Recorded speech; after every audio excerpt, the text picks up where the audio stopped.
सुनो मेरे प्रिय भक्त हनुमान, हम तुम्हारी सेवाओं से अति प्रसन्न हैं। हम तुम्हें वचन देते हैं कि कलयुग में तुम्हारी पूजा प्रधान देव के रूप में होगी। तुम्हारी धर्म ध्वजा समस्त संसार में लहराएगी और तुम मेहंदीपुर घाटे में बालाजी के नाम से प्रसिद्धि पाओगे। हे प्रभु, आपकी आज्ञा और मर्यादाओं का सदैव पालन करूंगा और समस्त प्राणियों के कष्ट दूर करूंगा।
हे मेरे प्रिय भक्त, उठो और मेरी सेवा का तुम भार ग्रहण करो। मैं अपनी लीलाओं का विस्तार करूंगा।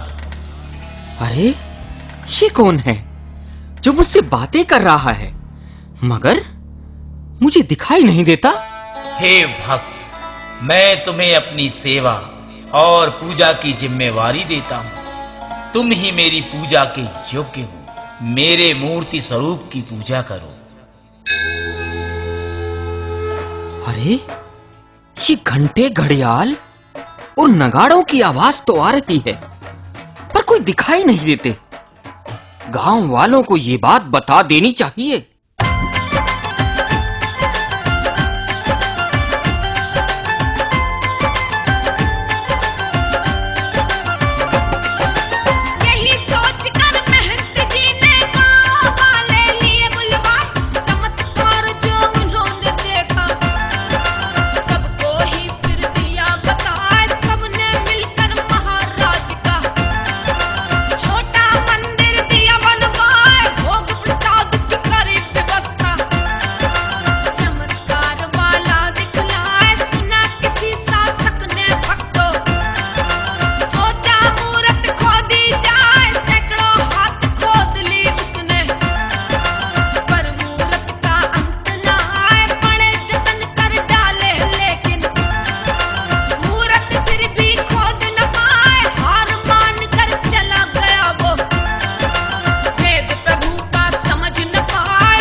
अरे भाई, ये क्या है? बाबूजी, ये बालाजी का चोला है। इसे हम गंगा जी में प्रवाहित करने ले जा रहे हैं। चलो पहले इसका लगेज तय कर लो, इसे तोलते हैं।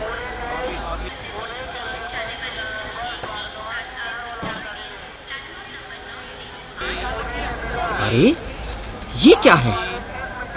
कभी इसका वजन कम हो जाता है, कभी ज्यादा हो जाता है। कुछ समझ में नहीं आता, क्या बात है?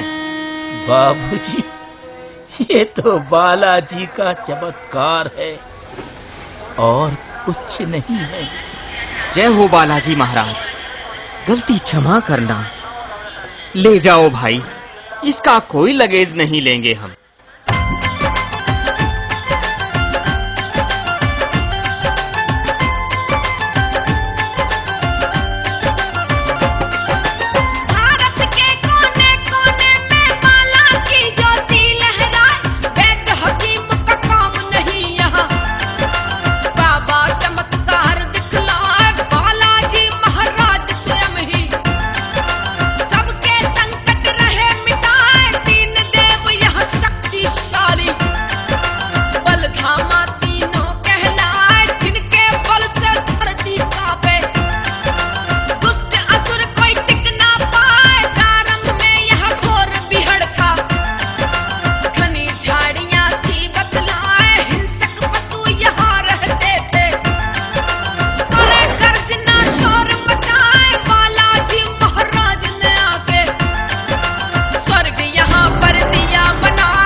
सुनो चेला, जब भी रोगी या संकट वाला अपने घर से बालाजी दरबार आए, उससे पहले 2.25 रुपए, 1 नारियल, 1.25 मीटर कपड़ा लाल, मकान की मिट्टी तथा पीले चावल बालाजी महाराज का ध्यान करके मकान में घुमा कर लाए और प्रार्थना करे कि हमारे घर में जो भी संकट विघ्न हो उसे हे बालाजी महाराज अपने दरबार में ले जाएं और स्नान करके बालाजी दरबार जाकर यहाँ आने की दरखास्त लगाएं। इस विधान को बालाजी के चरणों में भेंट करें। फिर उसके बाद गुरुजी? फिर बालाजी से प्रार्थना करें कि हे बालाजी महाराज, जो भी हम पर संकट हो उसे अपने दरबार में रखें और मुझे शांति दे। उसके बाद क्या करे गुरुजी?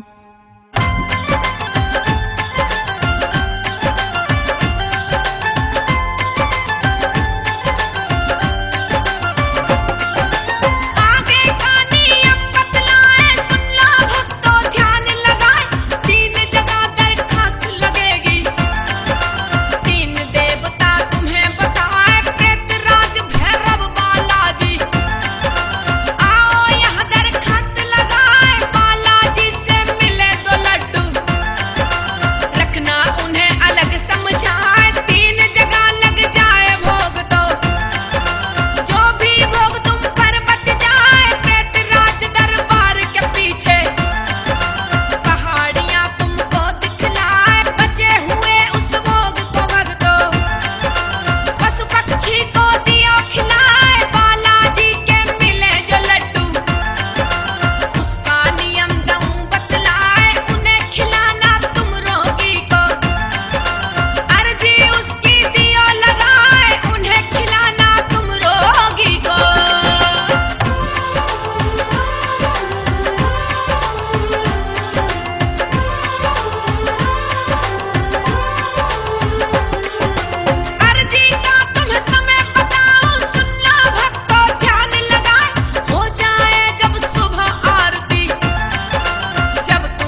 अच्छा गुरुजी, ये लड्डू मंदिर के बाहर दुकानों से लाके फिर क्या करें?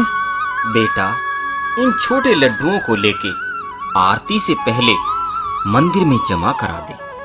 आरती के बाद पेशी के वही लड्डू मंदिर में बंटते हैं, वो लड्डू लेकर रोगी को खिला दें। जो भी संकट होगा रोगी के मुख से बोलने लगेगा। अगर गुरुजी पेशी न आए तो भैरव बाबा का भोग लगाना जरूरी है। भैरव जी को भोग क्या लगेगा? 100 ग्राम गुलगुले यानी मीठे पुए होते हैं। भोग लगाने के बाद 2 गुलगुले रोगी को खिला दें, बाकी कुत्ते को खिला दें। अच्छा, ध्यान रहे, प्रेतराज सरकार को भी भोग लगाना अनिवार्य है। प्रेतराज बाबा का क्या भोग चढ़ना है गुरुजी? प्रेतराज बाबा का भोग 100 ग्राम खीर से लगाएं। भोग की बची हुई खीर रोगी या अन्य लोग भी खा सकते हैं। इसके पश्चात दीवान सरकार का भोग लगाना चाहिए। इनका दरबार प्रेतराज सरकार के पीछे है। दीवान सरकार का भोग भी बता दीजिए गुरुजी।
गुरुजी, समाधि वाले बाबा को जलेबी का भोग चढ़ा दें, फिर हमें प्रसाद मिलेगा, उसका क्या करें गुरुजी?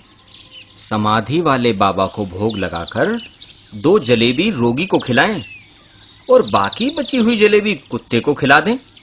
अगर पेशी न आए तो भंगी बाड़े का भोग लगवाना जरूरी है। इनका दरबार कहाँ है गुरुजी? इनका स्थान श्री प्रेतराज बाबा के दरबार में जाते हुए सीढ़ियों के पास उल्टे हाथ की तरफ है। इनका भोग 7 बतासे और थोड़ी मिठाई, 2 लौंग, 2 इलायची जलते हुए उपले पर रखकर रोगी को धुआं दिलवाएं। उसके बाद गुरुजी? भंगी बाड़े का भोग लगाने के बाद रोगी और उसके साथ के लोग किसी अन्य व्यक्ति को न छुएं, बल्कि जिस स्थान पे वो ठहरे हों वहां स्नान करके शुद्ध साफ कपड़े बदलकर तब श्री बालाजी महाराज के दरबार में जाएं। इसके बाद पीपल वृक्ष पर 1 लोटा पानी, 2 बताशे, 2 इलायची चढ़ा दें। थोड़ा जल बचा के रोगी को पिला दें और प्रार्थना करें कि हमारे संकट कट जाएं।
गुरुजी, अगर हमें बालाजी महाराज से दूत मिल जाए, उन्हें कब बुलाना चाहिए? यदि बालाजी दूत दे दें तो दूत महाराज को मंगलवार या शनिवार को बुलाना चाहिए, परंतु आपत्ति के समय कभी भी बुलाया जा सकता है।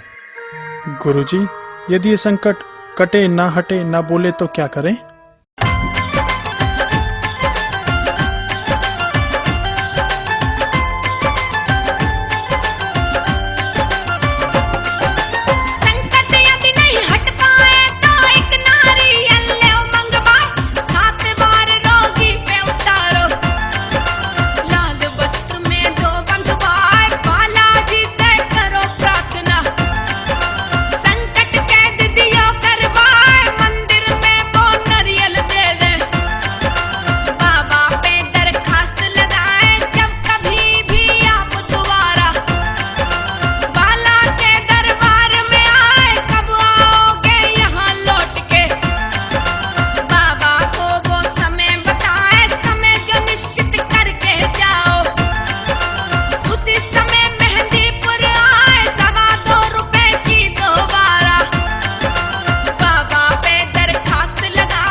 गुरुजी, हमें बालाजी का कोई चमत्कारी किस्सा तो सुनाइए, जिसे सुनकर मन प्रसन्न हो जाए। सुन लो बेटा, मैं तुझे एक सेठ का किस्सा सुनाता हूँ।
अरे सेठ जी, रोने धोने से कुछ नहीं होगा। तुम एक काम करो, 2.25 रुपए की अर्जी बालाजी महाराज के दरबार में लगा दो।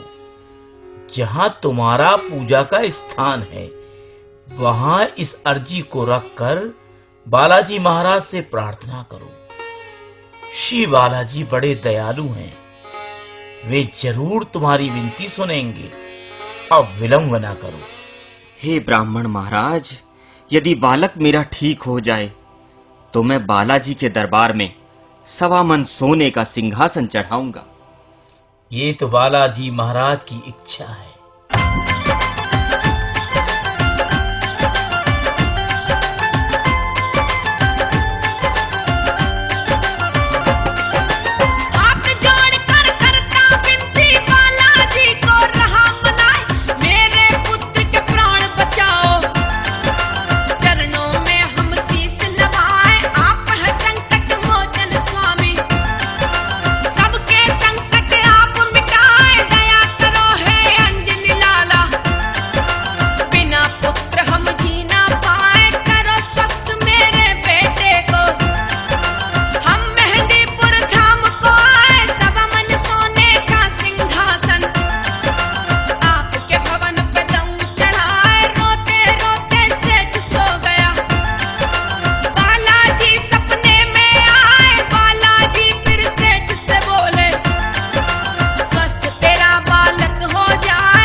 जय हो श्री बालाजी महाराज, जय हो। तुम्हारी कृपा का मैं बहुत आभारी हूँ। तुमने मेरे पुत्र को प्राण दान दिए हैं। मैं धन्य हो गया प्रभु, मैं धन्य हो गया, मैं धन्य हो गया। ठीक कहते हो जी। अब हम मेहंदीपुर धाम जाएंगे, 1.25 मन सोने का सिंहासन चढ़ाएंगे। नहीं शांति, बाबा मेरे सपने में आए और कहा, तू 1.25 मन सोने का सिंहासन नहीं, 1.25 मन चूरमे के लड्डुओं का भोग लगाना, जिससे मेरे अन्य भक्त मेरी 1.25 मन ही चढ़ा सके। हर किसी की इतनी सामर्थ नहीं कि 1.25 मन सोना चढ़ा सके।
देखो दीनानाथ, तुम अपने घर में बालाजी की जोत जगाओ।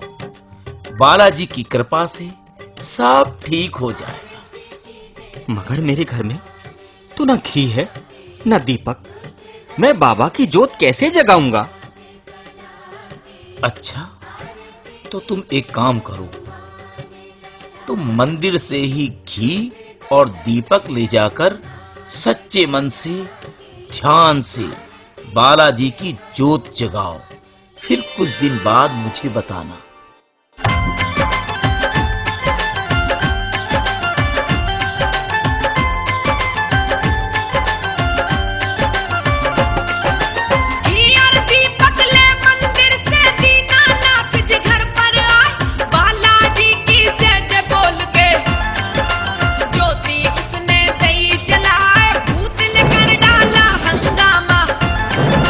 पहले मुझको पूजा जाए, बोला दीना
जय हो बालाजी महाराज, तुम्हारी सदा ही जय हो।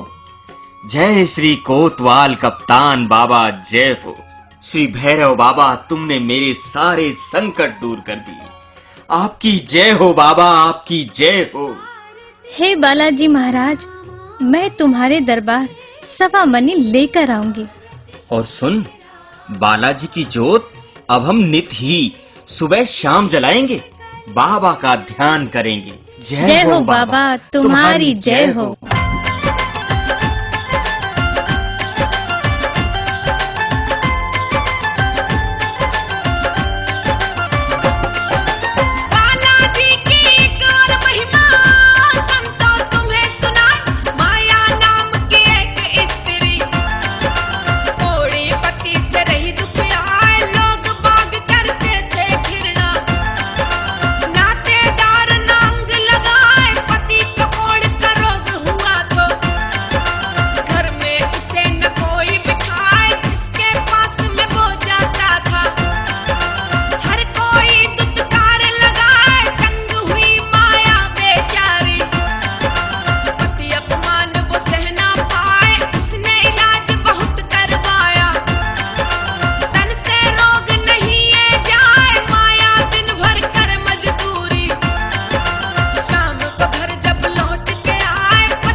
जय श्री राम, जय श्री राम।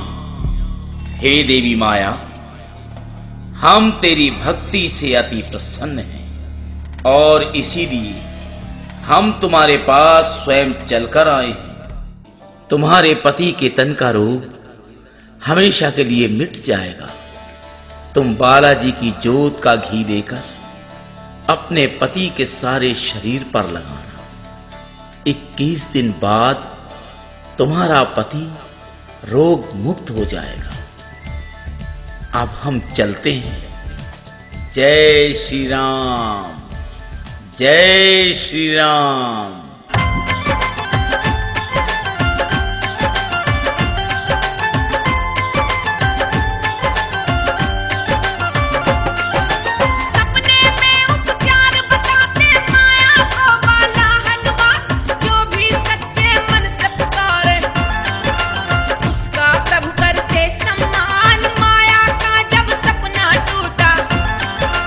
कोई न उसको पास दिखाए, समझ गई फिर माया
हे बालाजी महाराज, आप तो बड़े दयालु हो प्रभु।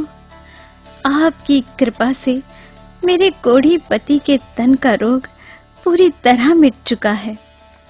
प्रभु, मैं और मेरे पति आपके सदा आभारी हैं और हम सदा ही आपके गुण गाते रहेंगे।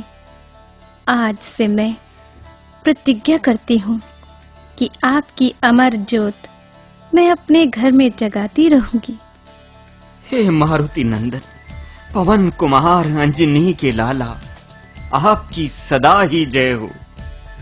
मेरा दुख दूर करने वाले महावीर बालाजी, तुमको मेरा 100 बार प्रणाम। जय श्री राम, जय श्री राम। बालाजी महाराज, तुम्हारी सदा ही जय हो। महाराज, तुम्हारी सदा ही जय हो। गुरुजी, बालाजी की ज्योत का घी लगाने से माया के पति का कोढ़ समाप्त हो गया। ये चमत्कार तो मैंने पहली बार ही सुना है। देखो बेटा, जो बालाजी पर विश्वास करता है तो बालाजी का चमत्कार उस व्यक्ति को देखने को मिलता है। बालाजी की जल और भभूति भी बहुत चमत्कारी है। इसको इस्तेमाल करने वाला व्यक्ति हमेशा रोग मुक्त, संकट मुक्त तथा भय मुक्त हो जाता है। गुरुजी, हमें इसकी महिमा और नियम के बारे में बताइए।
गुरुजी, आपने हमें बालाजी के नियम बता के धन्य कर दिया गुरुजी। बेटा, अब हम तुम्हें अंजनी माता का भवन बताते हैं।